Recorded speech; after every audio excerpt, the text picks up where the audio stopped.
Welcome to the Mastering Sales and Negotiations podcast from Huthwaite International. In this episode, we discuss why the most successful organisations are treating consistent client interactions as a strategic priority. From business development managers to engagement managers, delivery teams and beyond, this consistent communication strategy is crucial in creating value at every touch point.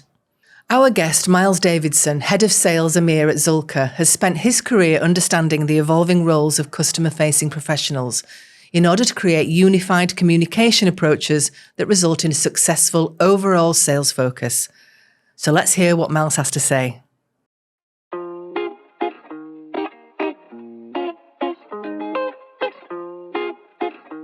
Hello, Myles. Hey. Welcome to the Mastering Sales and Negotiation podcast. Now, this episode's theme, we've got a little bit of a theme around beyond sales. So what does that mean to organisations like Zühlke? Yeah, I think it's a great, I love the premise of this, the topic. And I'm minded what actually happens sometimes is like a CEO might make this statement and says, hey, we're all in sales. And 99% of the organisation, if not 100%, cringe, worry. What does that mean? Yeah, for I'm me. not in sales. What does that mean for me? But if I really reflect on that and think about how things have changed with our buyers, things have changed significantly. I mean, I can remember the days when you probably needed to strongly influence two people, and if you shook hands with the right person, you could get a deal done. We've seen that complexity increase, no doubt, and I think I can see some reasons why. But there's some. In fact, the latest evidence from Gartner about complex business-to-business sales says that today the average number of buyers is around 11 people. Wow. And there's a few things that you immediately reflect on this. So number one, there's a lot more people to meet. And therefore, you can't expect a single person to build significant or meaningful relationships with 11 people. And as we know, in any form of sales, building trust in those early stages is everything. And you can't possibly, as an individual, look to do that to 11. So I think the question you ask for me and how I think about this is we have to move from a kind of one to many relationship where I might have personally been able to hold 2 or 3 strong relationships and triangulate the different agendas. But now that's got a lot deeper. And I think the best way to do that is to try and have many to many relationships. And for me, I think that's one of the key things why we need to make sure that any of our colleagues who are interacting with customers have a much deeper commercial awareness. Sure. So it's not just the business consultants then, so it's not just the salespeople then that need those skills. It's everyone in that piece. It's exactly right. Yeah.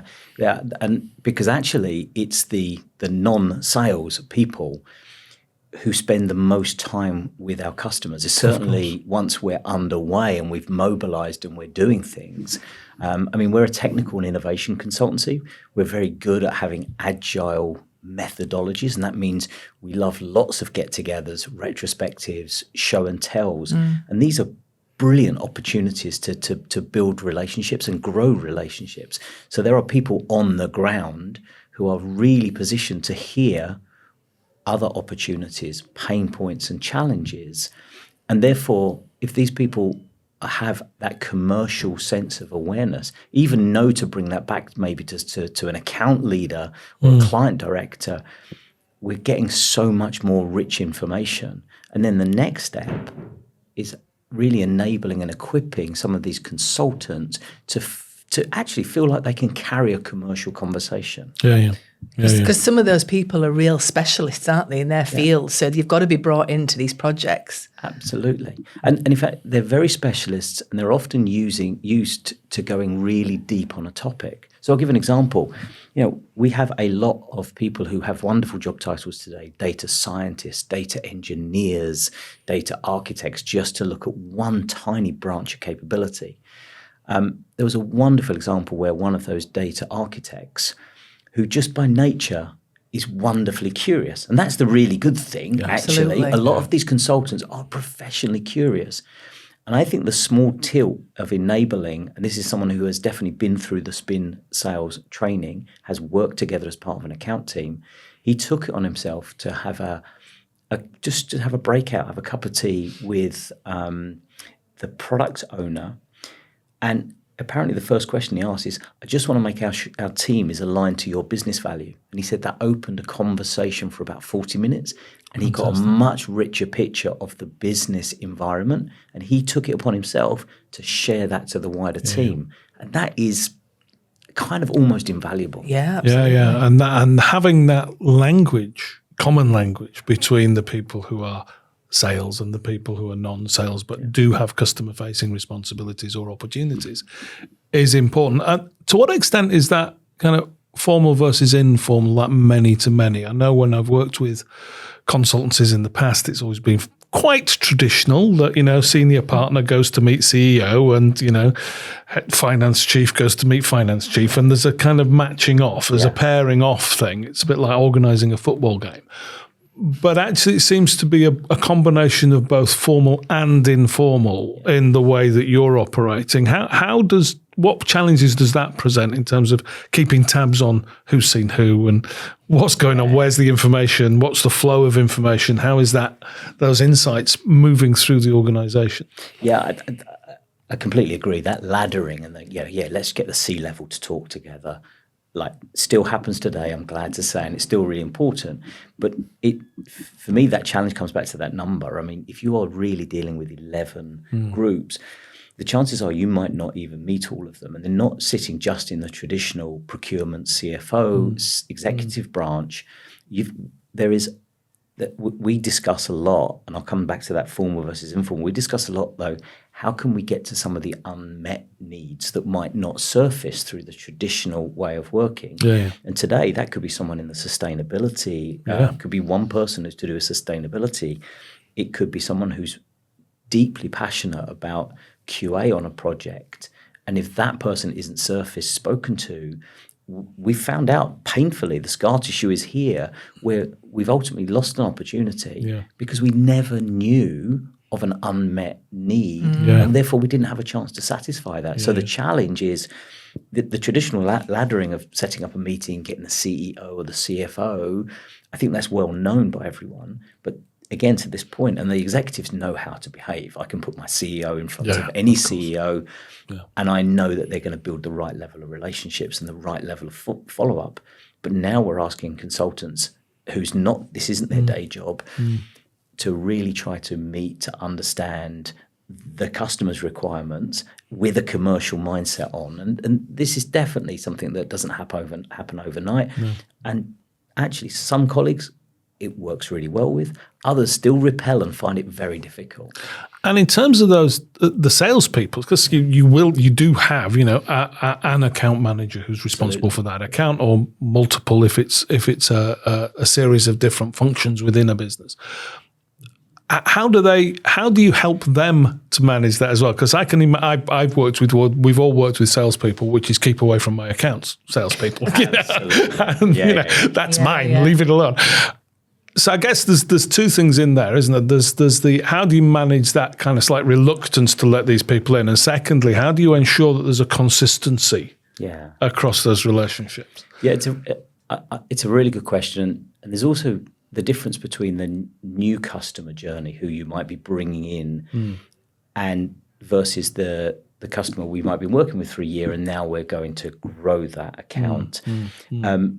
And one thing that the journey that Zühlke is going through is, as we have grown, and we've grown a lot, especially post-pandemic as a firm, the business development role, the role that I took when I joined Zühlke, was very much a hybrid. You were involved in new business acquisition, very much account growth. Today, we've got to the size where we are now moving those to two areas of specialists. So we have a job family, and we have people in new business, and we have people in the account management.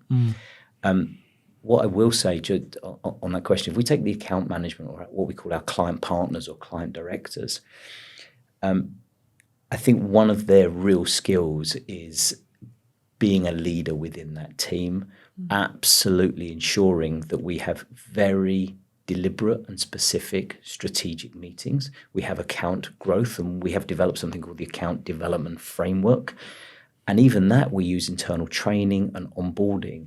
And it's back to my earlier point is there's a lot of people on the ground, although today that's virtual Teams meetings. Yeah. But it's the regular cadence as a team coming together where we do things like, let's relook at the stakeholder map. Who do we know? Who's building relationships with who? And that kind of that marking and laddering just has to happen on it's more like a spider diagram today than perhaps a traditional ladder. Sure. And I think one of the big journeys that even our client directors are going on is to be the person that is also, and we're also introducing a role called a transformation consultant. We recognize that we need to really understand the domain in which our customers are working in. Sure. And we have a lot of customers in financial services, heavy regulated industries, and the same, for example, in our health industries with customers in life sciences or medical technology. And so what's really important is that client director really understands the context of the customer, but actually leverages the entire team as the conduit to really understand what is going on in the moment in the customer site. And it's for me, I think it's a real orchestrator and it's a real collaborator. Yeah. But things like having some structure, an account development framework where we're working through a progression to get people to understand is where we're starting to see the right behaviors. Sure. And that translate that into the new business development piece. How do they then coordinate, choreograph, if you will, the team, the wider team to make those connections? Because obviously this is slightly less well known in terms of what are we dealing with, what are the challenges, what are the issues that people face, what are their requirements. Yeah. How has their role changed to become many to many as well? I think it's I think the highest performer, when I look at the real high performance sellers within our organization, and we've used the word already today, they are brilliant orchestrators, no doubt about it. That I think they recognize that they haven't got to carry all of the knowledge. Yeah, they need to be able to carry that first C-level conversation, and that could be a CIO, CTO, so it could be touching on very technical areas. But the highest performance sellers know exactly when to bring the right subject matter expert to go deep on a topic. Yeah. And I think that's critical. And we often talk about, sometimes though, the internal sell is as hard, if not harder, than the external sell. Because at that moment, as you're the new business, you're starting to be on the front line, you're meeting the customer, you start buying their vision, and hopefully together you're creating their vision. And in the early days, very few people, could be you and one other person, has actually got any inkling in what this customer is, what their vision is. And you find those early, in the early part, we're trying to build consensus, bring other experts who are all busy. This is the challenge. That's They're it. all busy. Yeah. And people are often busy on other commercial paid engagements with commitments. And sometimes, and I've been in that role, if I could bring that data scientist, or if I can bring that software engineer, or the person who really understands the cloud architecture, if I could bring him in to meet this CTO, I know we can quickly get off of a commercial conversation. And again, that's what I see in high-performing sellers, is they know when to have a commercial conversation and when to step back, bring in the experts to really, and to put it maybe into a Huthwaite part, they instinctively seem to know the difference between a meeting where you're going to get a continuation and a meeting where you're really looking to make an advance. Yeah. And for me, it's when you start, the seller, the new business person, brings the right experts in, is where we see the steps to advance.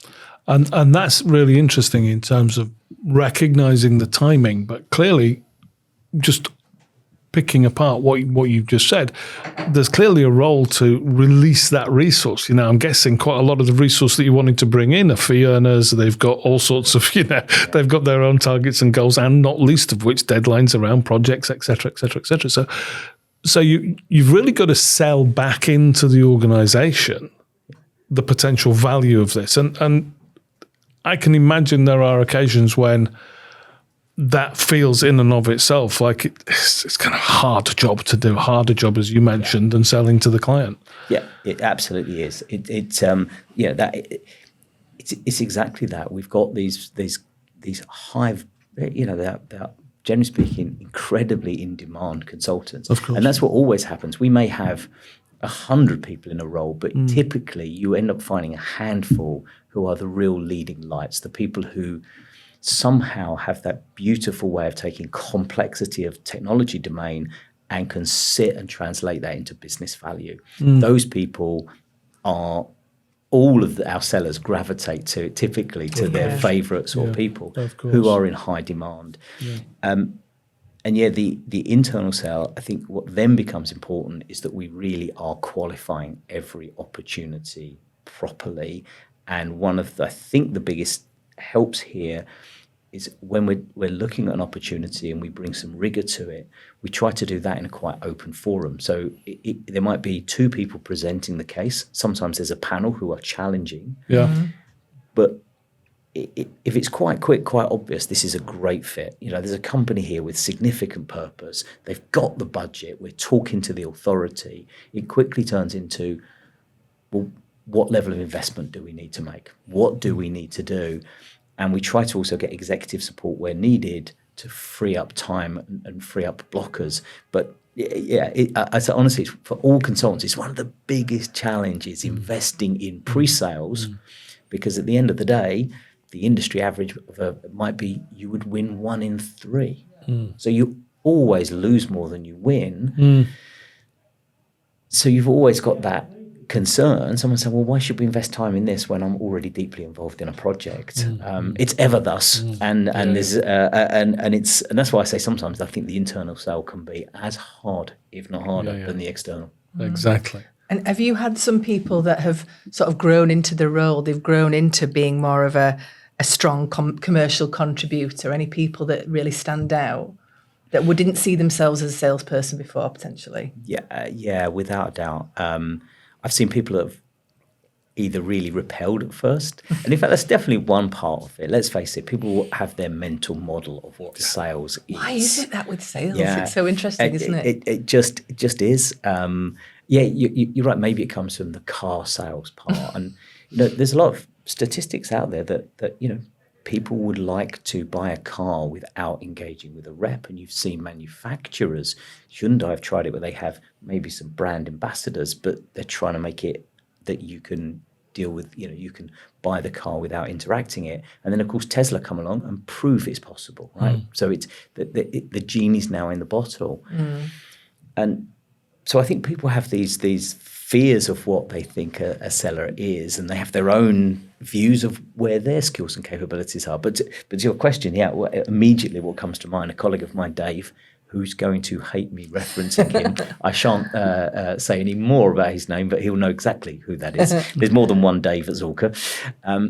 But here is someone who has got an amazing track record and a significant career as both a project manager and a delivery manager. He's post-technical today, but he's the sort of guy that gets into the weeds and understands the architecture and the team dynamics.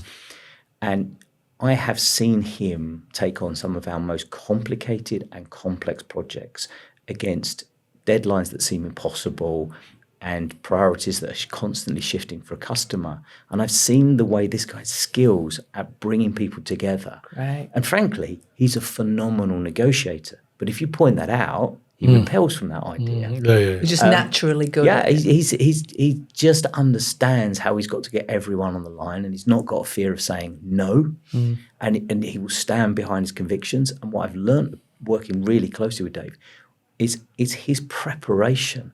He would never turn up to a difficult conversation without having at least 3 mitigation strategies. Exactly. And if you think about how you prepare for a complex negotiation, that's exactly what you do, right? You might have your he wouldn't best have to Huthwaite trading, would he? Yeah, exactly. Yeah. But the point is, if I talk to Dave about, look, we want to present to this customer, he recoils. Like any form of public speaking, absolutely not. And yet when we really the joy was he and I got to work on an account together. It's one that I actually opened up. It was in financial services. And same thing, Dave came into it with that straight away wanted to be in his delivery mode. But we were in this journey of moving. So even then it was like, well, Dave, I'm going to transition this to you. And this means you're carrying forward the commercials. And that means not just an extension of the existing work, but how we pivot and how we develop. And I could tell the fear, the uncertainty, the doubt, maybe the imposter syndrome that he brought to that originally. But you know what? It didn't take long for all of his underlying skills and capabilities to fill the gaps and fill the void. Right. The same meticulous preparation, working with the team, and so that when he, instead of coming up with 3 mitigations for something that's gone wrong, and I remember having this conversation with him, you're coming up with 3 alternative ways that we could help a customer go further. Provide and that was it. Yeah. Instead of solving a sort of known problem, you're trying to offer really great suggestions of how we can take things forward. And again, I love this because I know he'd hate it, but his style is very brash, very factual, no flannel, and he sees that as being completely anti-sales. But actually what it does is it builds a huge amount of trust and respect. Yeah. And if he says, no, we can't do that, or no, we think it's a bad idea, and that's the key word that we'll always come back to. It's about trust. David has got the trust of the customer. And whilst he originally balked at the idea that he would be responsible, carry a number to develop the account, he has without a doubt learned that meticulous planning, turning up and making suggestions, in fact, even more than that, his blunt way, he never wants to do a proposal, he wants to do a statement of work. Let's go straight to a signature. And I said, well, that's brilliant. He said, yeah, but we don't normally do that in sales. I've not observed that. And I went, let's have the account meeting. If you put that forward, why don't you just ask, so shall I send you a contract? And he's never stopped doing that. That one account is currently up to contract number 20, and I was involved in signature of contract number 1, and David has done the other 19. Fantastic.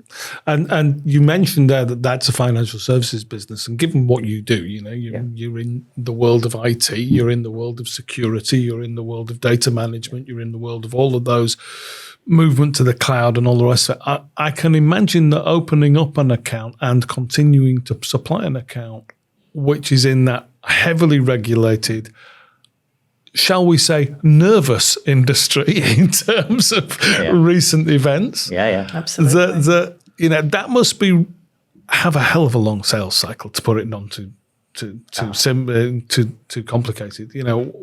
How do you manage that? How do you sell that back into the organisation to say, it is going to take us however long it's going to take us, and it's worth doing? What's the dynamic there, and how do you start that process off with them such that you can go back with a sense of conviction to say, look, I know it's going to take a while, really we've got to stick with it. What's that process that somebody like you does in that initial contract? So I think there's a lot to unfold there, which I really like. I mean, to help us have some level of focus, you're right. So our business has organised around market units. So we may have a market unit which is financial services that includes insurance, which makes sense in the UK. Where we're slightly larger and more mature in Switzerland, we will have a dedicated only insurance-focused banking. But common to all market units, and the same could be said in health or pharmaceutical, we will have a real portfolio view. Each market unit has a portfolio view of what a really healthy mix of customers would be. And if we drew that out as a pyramid, what is common for all is all market units want to have that probably 2 or 3 anchor clients, significantly large, millions or multi-million, long tenure. And then below that they might need 5 or 6 next generation customers where 1 or 2 of those could be large. And sitting below that, you need random bets and funky things and fintechs, and you need the startups, and you've got to keep things fresh. We have, if I look at Zühlke on one part, we also have to be incredibly attractive to get the best talent to work on our projects. So a way of answering that is each market unit has a portfolio and will have an absolute target account. And I think it's that you have to have a mixture of where you place your bets. If you were in financial services on banking and you were going to go, we're going to go all in on tier one banks, we are only going to want to attract tier one banks, and where that is our focus, then you're probably not able to forecast revenue until 2027, because to your point, those sales cycles are measured in years. And I think, so the strategy comes into, okay, where might we play? We might have one tier one bank that we are really making significant effort to attract, to influence. We sometimes use advisors. We have non-executive advisors. We're using their black book. We might go in for this knowing that is a large and long sales cycle. And we're probably going for that mid-tier, tier two banks in that example. So you really have to spread your bet. But your other part of the question is, again, how do you keep the faith if you're the individual salesperson who is trying to do that tier one bank? Unquestionably, that is it comes back to that the internal sale can be one of the most difficult. And I think there you're almost having to do an internal showcase to keep it relevant. You're having to really show that you've got an engagement plan with that potential customer. And we've done before entire events where we've done a round table on a topic we know that bank or that individual is. We want to fill that with very interesting industry people, but we're doing it secretly to get that one person on the chair. If we can get that one person on the chair with their peers, that person is our focal person for the serious targeted marketing of the event. And that's to that level of targeting. And sometimes the joy, of course, is the person who joined late could actually be the next person you work for. But you're right, you have to have in our view, it's a portfolio view. And because the sales cycles are so long, we certainly do not make a strategy that says we're only going to go for tier one. So you've got that balance across the portfolio. You've taken obviously an approach which has broadened sales capabilities. We've talked about the non-sales people who are now involved in commercial conversations. You've talked about the new business people and the account management people. So you've got a range of different skill sets, capabilities, and focus within and across the team. What have been the tangible results of broadening that commercial understanding, commercial awareness across the entire organization? And has that improved that balance within those portfolios for the different industry groups? Has it helped you to shorten sales cycles where that's relevant, or has it helped you to go deeper where that's relevant? What's been the kind of 2 or 3 takeaways from broadening that sales capability? We're definitely in the realms of, we're 2 years into this program, and we're definitely now building up we've got a lot to observe, we've got a lot of anecdotes, and I think actually we've got enough evidence now that's starting to show that this is working. You used a phrase earlier which is absolutely true. The common language that this is now bringing is helping. As you know, in sales, you have to kiss a lot of frogs consistently. One thing that the behaviors that I'm seeing in that pre-sales, which typically is 3 to 6 months, where we might have that opportunity to meet a new stakeholder, I've already observed people are doing preparation. They're using some of the tools that they've taken from spin training. They are aligning on what the goals and the questions and who and how they might ask those questions. And in some examples, it's brought me real joy. They're doing the post-core analysis using a T-form. Wow. And the one thing I've consistently had feedback, and I host a retrospective of every cohort that's done the training. And by the end of this year, we'll be up to about 20 cohorts and about 200 colleagues. One thing that seems to really be a light bulb moment for everyone is the is the explicit need. I once remember a competitor of ours actually trying to, in a way, to try and probably nudge us out of the way, saying the trouble with Zühlke is their capabilities. It's like an inch wide and a mile deep. I was like, that's great, because for us, that can play to the fact that we're engineers at its core. And to the point about an implicit need or explicit need, engineers love to solve problems. And the quicker the better, right? The quicker I can get to solution, the better. And so often in conversations, I think, pre-training, what we were looking for is, well, they've told us they've got a pain, we should go off and fix it. Yeah. Through the, two things through the training course, people start to understand, wow, this takes months. And actually it's change management, and it's understanding, even though if they've got a vision of, if we could magically make that happen, my life would be better. The engineering mindset is see a need, fill a need. Fix a need, fill a need, right? As I say, see a need, fill a need. But one of the light bulb moments is this explicit need. Yeah, but has that person also got the vision? Have they really? And what is that vision? And to then work as a team to help really, we use the phrase, developing the buyer's vision. Becomes an incredibly important part. So without a doubt, one of the ways in which I've seen rolling out this sort of training to a cross-functional team and non-traditional sales roles has been in the preparation around pre-sales. But I've also had some delighters. As you put it earlier, within our organization, we call it practices, like centers of excellence around cloud.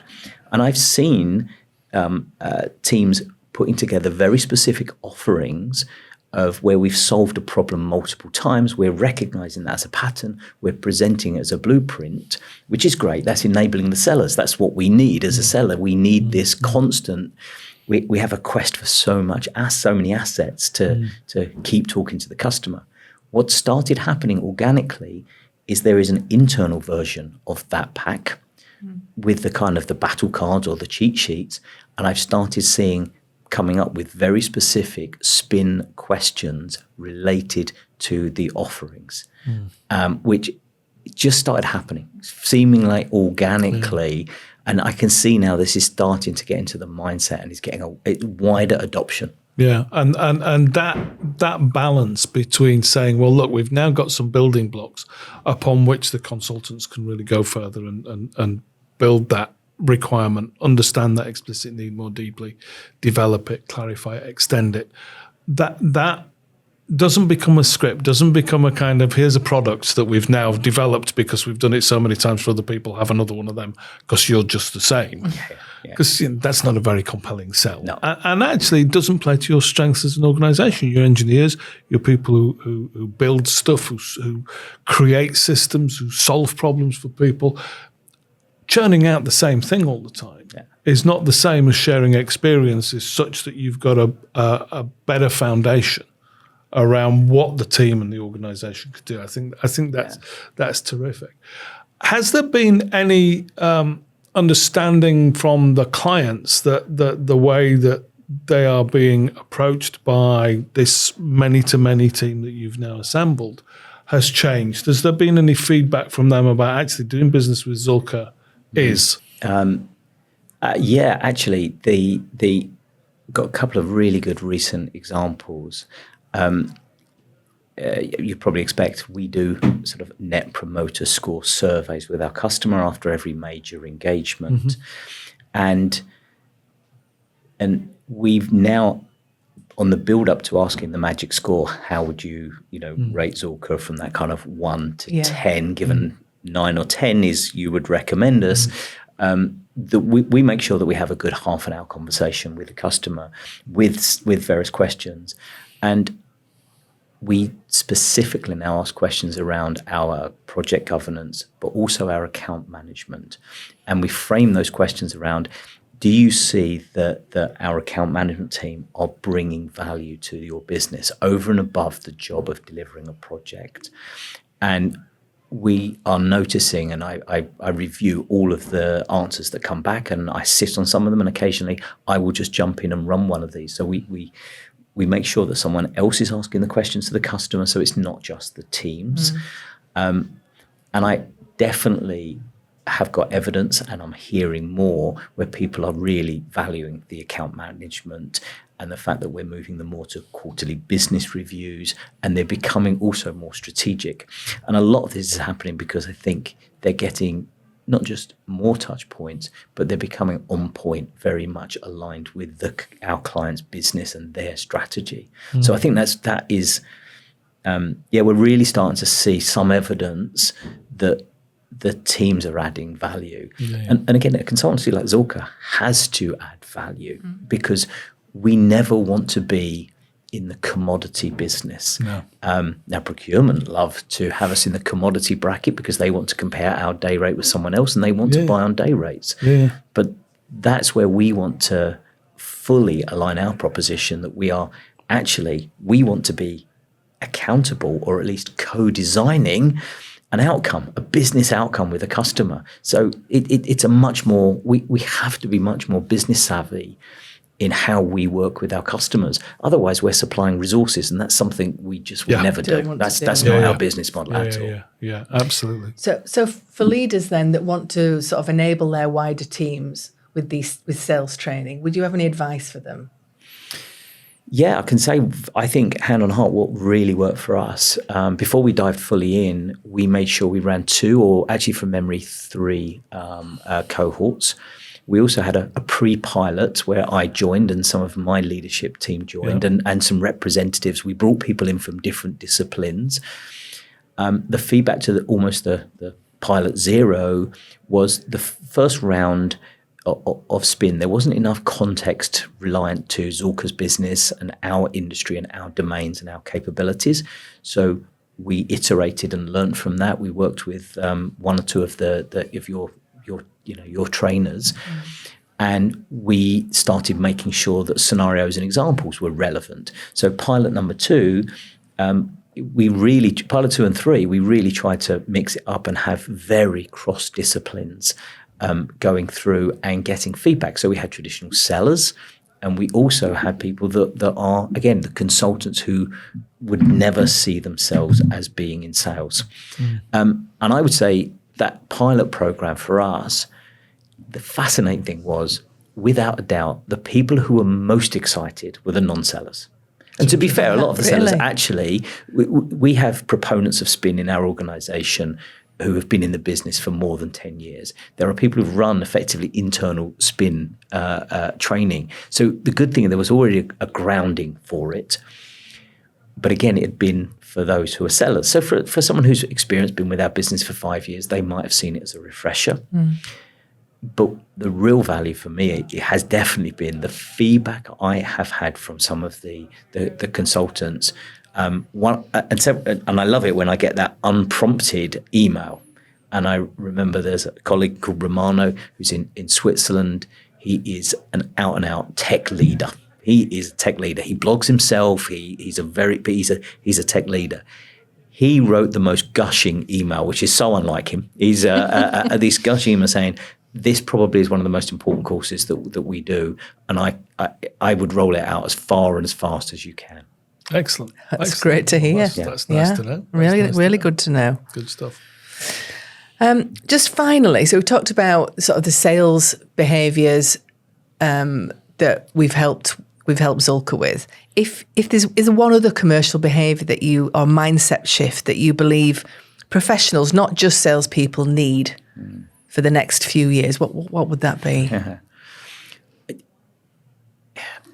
It's really hard to say one thing because it actually is the mind. It is the mind shift. I think that we're on that journey. People, we said it earlier. People have deep-seated mental models of what sales is and perceptions of it, and allergic reaction to it. And we know that, and we laugh at that recognition. And for me, that's the most important thing, is that we are cascading this throughout. And in many ways, the way I think genuinely to do this is you demystify it. And I would say getting people, so rolling out the training has been really good. Another example of an initiative we're running at the moment, we call it the Sales Experience Exchange. Okay. We run this for people who have come new into client management or new business, but have been at the business between 6 and 12 months. So by this point, they've been at the business, they might have done their first sale, hopefully. They've through probation, they've learnt a lot, but they're still fresh enough to have their own, they've still got their experiences from their previous firms and they're not fully entrenched. And that exchange has been fascinating to listen and learn people's onboarding experiences. And then same thing. We've started inviting colleagues from different consultancy practices to come to the sales experience exchange. 2 days, workshop format. The biggest thing this has done is start to completely rewrite that mental model of what sales is, for people to start having actual, real understanding and empathy of how hard this job is and what it involves. And what do we need as a sales organisation? And it's a real skill. It's not just something that people think like you're born with. No. It's a skill. It's a skill. It's a muscle memory. It has to be worked, and it's ever evolving. It's ever changing. And we started this discussion with a couple of stats, and perhaps to if not finish, but bring another one in right now. Is we know right now that sellers are spending, not only are there more people you have to influence, but they're spending, and their willingness to spend time with a potential new supplier is also shrinking. The current statistic is only, if you looked at the entire buying journey, only 17% of the time is reserved for meeting suppliers. So they're trying to abstract their way from suppliers. And it's nearly triple the time they're spending on independent research, online and offline. There's also evidence that they're confusing themselves through this process and they're making their own lives more difficult. So they want, and I think it's very natural, a lot of customers want to self-prescribe, self-diagnose, and maybe get to that point and say, now I want someone to execute on this. And so these are there's a number of challenges that we really face. There's a re-education process, I would imagine, in all of that then, a lot of the time. Yeah, absolutely. But one of the things you said right at the start was that used to do all this stuff on clients' premises, face-to-face, and all the rest of it. Now it's much more remote. So in some ways, you've lost some of that serendipity. Absolutely. The opportunity just to kind of pick up on something because you're having a cup of coffee next to somebody or whatever it is. There's those things that have gone. So how do you get that back in? How do you replace what may have been lost through that face-to-face interaction over a period of hours and days? Absolutely. But is now kind of being done more remotely. How do you get that back in, and how does that feed into that sales experience that you've been talking about, and how people share that information? Without a doubt, that the lack of face-to-face is such a challenge. It's the walk to the lift. It's that in and out moment where sometimes you find that extra piece of information. Actually, I'll say one thing. We are, as sales leader for myself and our executives, are trying to lead by example. We are fully encouraging people, saying we have to be involved. We have to be on site with our customer or be where they are. Mm-hmm. We even produced a little mini video series of this with people who came up with examples. How are you doing it? And we had some lovely examples of someone saying, well, the argument you get back is, but the person I need to speak to, they work from home 4 days a week. Yeah. Okay, where do they live? Sounds a bit stalkish. Where do they live, right?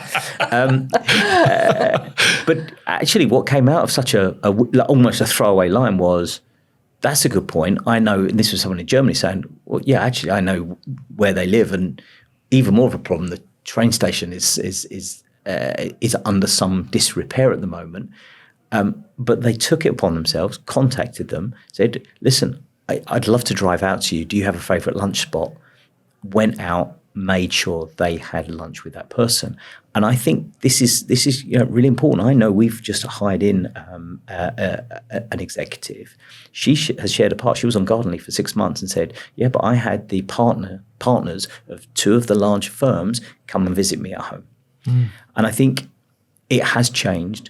But you have to be out there. You've got to be in person. If you're a client director and you have an established client, it's the you should be measured on, have you got a pass? Yeah. Have you got the pass to the building? Do you have the rights to be in that building? But the challenge is really real. We have not only less time with people, we have less face time. Yeah. But so our current answer is to strongly encourage through the right behaviours to say we have to spend time with our customers, and it's a balance everyone is trying to find at the moment. I think that's it's a nice place to wrap up there. And also, I would just like to say, for any suppliers out there, Robin and I are always available for lunch, aren't we? Yes, I have a whole list of places that I quite like to go to, so that's fine. Absolutely. Thanks very much. That's been a great conversation. Thank you, Myles. Yeah, thank you, Myles. Thank you for inviting me. It's been great. Been great. Thanks for listening or watching the recent podcast from Mastering Sales and Negotiation series with Myles Davidson. We hope you found it useful. Please remember, hit like, subscribe wherever you normally receive your podcast from, and you will be updated about any of the future content which comes out from this series and others involving Huthwaite International. Thanks very much for your time, and I hope you found it useful. If you did, tell someone else.